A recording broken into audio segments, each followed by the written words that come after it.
প্রিয় শিক্ষার্থী, আসসালামু আলাইকুম। আজকের এই ক্লাসে তোমাদেরকে জানাই স্বাগতম।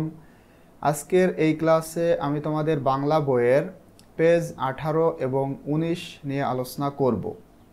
এখানে 2.1.1-এ বলা হচ্ছে স্বরধ্বনির বৈশিষ্ট্য শনাক্ত করি। তো এই কাজটা করার জন্য এক একটি স্বরধ্বনি উচ্চারণের সময় জিভের অবস্থান ও ঠোঁটের অবস্থা এক এক রকম হয়। 2 বিঘা জমির কবিতা থেকে কিছু শব্দ নিচের তালিকায় দেওয়া হলো। শব্দগুলো বারবার উচ্চারণ করো এবং সহপাঠীদের সাথে আলোচনা করে ছকে থাকা প্রশ্নগুলোর ভিত্তিতে সঠিক উত্তরে টিকচিহ্ন দাও। এইটাই মূলত এখানকার কাজ। এরপর শিক্ষকের সহায়তা নিয়ে উত্তরগুলো মিলিয়ে নাও। নিচে প্রথমটি করে দেখানো হলো। তো এখানে যে কবিতাটা রয়েছে 2 বিঘা জমি, আশা করছি তোমরা কবিতাটা পড়েছো। তো কোনো কবিতা অথবা গদ্য যেটাই হোক না কেন সেইটা পড়ার পূর্বে যে শব্দের অর্থগুলা রয়েছে তোমরা সেগুলা পড়বে। দেন এখানকার যে রাইটার অর্থাৎ এই যে 2 বিঘা জমি এটা লিখেছেন রবীন্দ্রনাথ ঠাকুর, তো তার সম্পর্কে একটু পড়বে। দেন তোমরা মূল যে টেক্সট সেটা পড়বে। তো এখন আমরা এখানে যে কাজটি রয়েছে ইনশাল্লাহ সেটা করব। তো এখানে দেখো টেবিলে বলা হচ্ছে কবিতায় ব্যবহৃত শব্দ, মানে এই পাশে ওই কবিতার কিছু শব্দ দেওয়া হয়েছে এবং এখানে শব্দে থাকা স্বরধ্বনি বা স্বরধ্বনি সেটা এখানে রয়েছে এবং এখানে স্বরধ্বনিটি উচ্চারণে জিভ কতটুকু উঁচু হয় সেটা এখানে রয়েছে। 3টা অপশন রয়েছে, এর মধ্যে যেটা সঠিক সেটার পাশে টিক চিহ্ন দিতে হবে।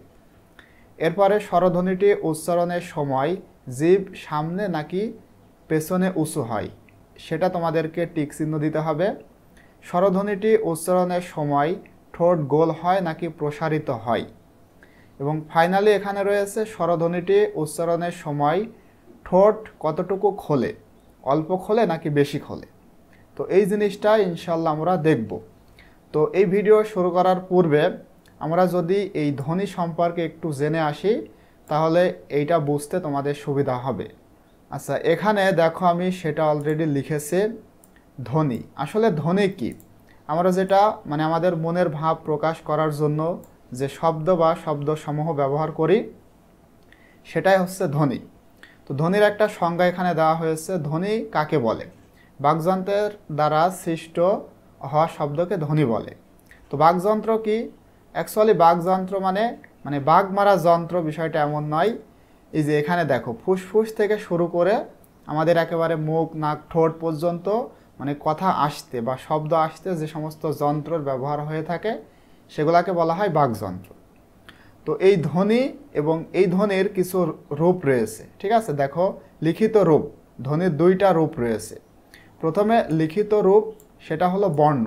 ধ্বনির লিখিত রূপকে বলা হয় বর্ণ। বর্ণ সম্পর্কে তো আমরা জানি বর্ণ 2 প্রকার, স্বরবর্ণ এবং ব্যঞ্জন বর্ণ। স্বরবর্ণ আছে 11টি এবং ব্যঞ্জন বর্ণ 39টি। এই মোট 50টি বর্ণ রয়েছে। আর উচ্চারণের একক, ধ্বনির উচ্চারণের একক হলো অক্ষর। অ্যাকচুয়ালি ধ্বনি এবং বর্ণ কিন্তু এক নয়।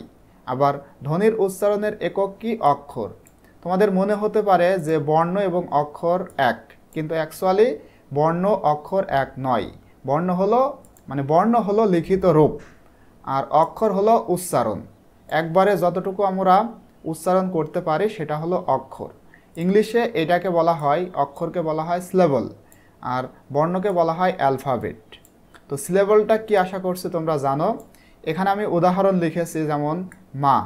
এখানে বর্ণ রয়েছে 2টা, মো, আ, কিন্তু অক্ষর রয়েছে একটা, কারণ একবারে আমরা উচ্চারণ করতে পারতেছি। তো মা মানে একটা অক্ষর। আবার যদি বলি মাছ, এখানেও একটা, কিন্তু বর্ণ রয়েছে 3টা। আবার যদি বলি মা সি, এখানে দেখো 2বার উচ্চারণ করতেছি, মা সি, তার মানে 2টা অক্ষর রয়েছে কিন্তু বর্ণ রয়েছে 4টা, ম, আ, ই, স, 4টা বর্ণ কিন্তু অক্ষর 2টা।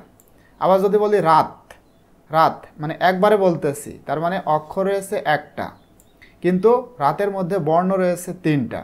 আবার যদি বলি রাতি, তার মানে অক্ষর কয়টা? 2টা, কিন্তু বর্ণ রয়েছে 4টা। তো এ হলো বর্ণ এবং অক্ষরের মধ্যে পার্থক্য। তো তোমাদের কাছে এটা নতুন লাগতে পারে। বর্ণ হলো লিখিত রূপ যেমন অ, আ, ক, খ। আর অক্ষর হলো উচ্চারণের একক এবং বর্ণ আর ধ্বনি এইটা এক নয়। বর্ণ হলো লিখিত রূপ আর ধ্বনি হলো উচ্চারণ। যেমন এখানে তোমাদের এই যে এখানে এখানে যে স্বরধ্বনিগুলো রয়েছে যেমন ই, তারপরে এ, এগুলো কিন্তু ধ্বনি। আবার অ্যা, এই যে অ্যা, এটা কিন্তু কোনো বর্ণ নয়, এটা হলো ধ্বনি, উচ্চারণ। তো এভাবে এখানে রয়েছে। এরপর আমরা যদি এই মানে স্বরধ্বনিকে ভাঙি, অর্থাৎ মৌলিক স্বরধ্বনি কয়টা? মৌলিক স্বরধ্বনি রয়েছে 7টা। অর্থাৎ এই যে এই 7টা হলো মৌলিক স্বরধ্বনি এবং মৌলিক স্বরবর্ণ রয়েছে 6টা। এই যে অ্যা, এটা হলো মৌলিক স্বরধ্বনি, এটা কিন্তু বর্ণ নয় এবং এইটা বাদ দিলে মৌলিক স্বরবর্ণ থাকে 6টা। এই যে এই 6টা মৌলিক স্বরবর্ণ। এরপরে যৌগিক স্বরধ্বনি রয়েছে 25টা। তোমাদের প্রশ্ন হইতে পারে যে মানে স্বর, এই যে বর্ণ স্বরবর্ণ 11টা, তাহলে কিভাবে স্বরধ্বনি 25টা? বর্ণ 11টা কিন্তু স্বরধ্বনি 25টা। এবং এইটা কি? এই যে যৌগিক, যৌগিক বলতে কি বোঝায়? যারা একাধিক স্বরের আগে যারা একাধিক স্বরের যোগে গঠিত হয় সেটা হলো যৌগিক স্বরধ্বনি। একটা যদি উদাহরণ দিই, দেখো যাই, যাই, এইটাকে যদি আমরা ভাঙি তাহলে কি পাই? 29 প্লাস আই, এই যে আই, এটা হলো স্বরধ্বনি, যৌগিক স্বরধ্বনি। এভাবে 25টা যৌগিক স্বরধ্বনি রয়েছে। এবং যৌগিক স্বরবর্ণ কয়টি? 2টি, মাত্র 2টি যৌগিক স্বরবর্ণ, সেটা হলো এই যে এই 2টা। এবং এইটা কিভাবে গঠিত এখানে সেটা রয়েছে। তো আশা করছি তোমরা মানে এই ধ্বনি সম্পর্কে একটু বুঝতে পেরেছ। এখন আমাদের এইটা বুঝতে সুবিধা হবে। তো দেখো এখানে যেটা রয়েছে এটা প্রথমটা করে দেওয়া রয়েছে। কবিতার কিছু শব্দ এই পাশে রয়েছে, যেমন নীলাজ, বিলাস, দাসী। নীলাজ, এখানে যে স্বরধ্বনি রয়েছে সেটা হলো ই, যেমন নি, ই, নি, ই, অর্থাৎ ই আছে, তার মানে নীলাজ। আবার বিলাস, বি, ই, এই যে স্বরধ্বনি ই রয়েছে। দাসী, ই, লাস্টে ই রয়েছে। এভাবে স্বরধ্বনি রয়েছে। তো এই ওয়ার্ডগুলো, অর্থাৎ কোনো একটা স্বরধ্বনিযুক্ত ওয়ার্ড, এইটা মূলত জিভ উঁচু হয় যখন আমরা ইযুক্ত স্বরধ্বনির যে শব্দ সেগুলো উচ্চারণ করব, জিভ উঁচু হবে। এবং এখানে বলা হচ্ছে স্বরধ্বনিটি উচ্চারণের সময় জিভ সামনে না পেছনে উঁচু হয়। তো যখন ইযুক্ত কোনো একটা ওয়ার্ড আমরা উচ্চারণ করব সেই সময় জিভটা মূলত সামনের দিকে উঁচু হবে। এখানে কিন্তু করে দেওয়া রয়েছে। এরপরে ঠোঁট, মানে এই স্বরধ্বনিটি উচ্চারণের সময়ে ঠোঁট গোল না প্রসারিত হয়? এই ক্ষেত্রে ঠোঁট প্রসারিত হয়, মানে যখন ইযুক্ত কোনো ওয়ার্ড আমরা উচ্চারণ করব সেই সময় ঠোঁট প্রসারিত হবে। এবং এখানে বলা হচ্ছে স্বরধ্বনিটি উচ্চারণের সময় ঠোঁট কতটুকু খোলে। সুতরাং এটা মনে রাখতে হবে, ইযুক্ত ওয়ার্ড উচ্চারণের সময় ঠোঁট অল্প খোলে। এখন এইটা তো করা রয়েছে, আমরা বাকিগুলা দেখব। এখানে দেখো, সেই বটে হেনকালে এ জমি, এই ওয়ার্ডগুলো কিন্তু এই যে 2 বিঘা জমি যে কবিতা, সেই কবিতা থেকে দেওয়া হয়েছে। এবং এখানে যে স্বরধ্বনি রয়েছে সেটা হলো এ, যেমন সেই, সেই, এ আছে। আবার বটে, বটে, এ আছে, ঠিক আছে। হেনকালে, হেনকালে, এ। তাহলে বুঝতে পারছো এই ওয়ার্ডগুলোর মধ্যে যে স্বরধ্বনি রয়েছে সেটা হলো এ। তো এ যুক্ত কোনো ওয়ার্ড যখন আমরা উচ্চারণ করি সেই সময় জিভ একটু উঁচু হয়, মানে জিভ উঁচু হয় না, একটু উঁচু হয়, ঠিক আছে। মাঝখানের এখানে তোমরা টিক চিহ্ন দিবে, এভাবে টিক চিহ্ন দিবে, ঠিক আছে। আমি জাস্ট এভাবে মার্ক করছি, তোমরা টিক চিহ্ন দিবে। এরপরে মানে কি বলা হচ্ছে যে স্বরধ্বনিটি উচ্চারণের সময় জিভ সামনে নাকি পেছনে উঁচু হয়। তো এটা মনে রাখতে হবে, এ যুক্ত স্বরধ্বনি উচ্চারণের সময় জিভ মূলত সামনের দিকে উঁচু হয় এবং ঠোঁটটা প্রসারিত হয় এবং সেই সময় ঠোঁট অল্প খোলে। তোমরা এটা উচ্চারণ করলেই বুঝতে পারো, যেমন সেই, এখানে ঠোঁট অল্প খুলতেছে।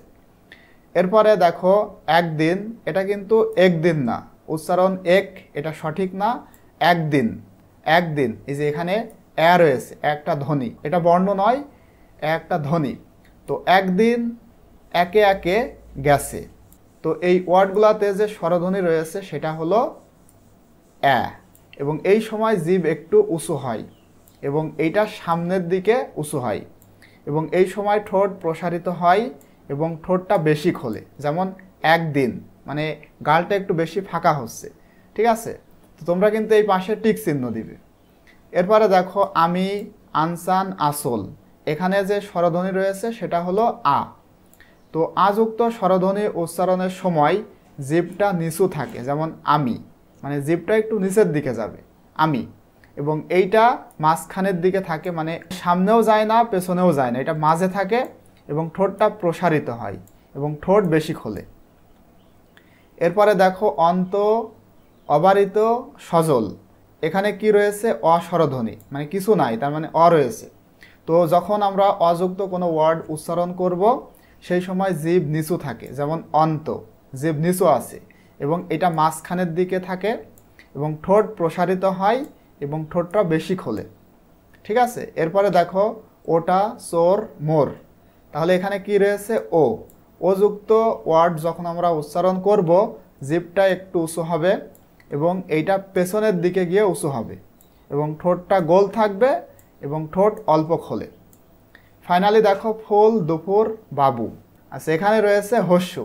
তো হস্যযুক্ত ওয়ার্ড যখন আমরা উচ্চারণ করব এই সময় জিভ একটু উঁচু হয় এবং এটা পেছনের দিকে গিয়ে উঁচু হয় এবং এই সময় ঠোঁট গোল হয় এবং ঠোঁটটা অল্প খোলে।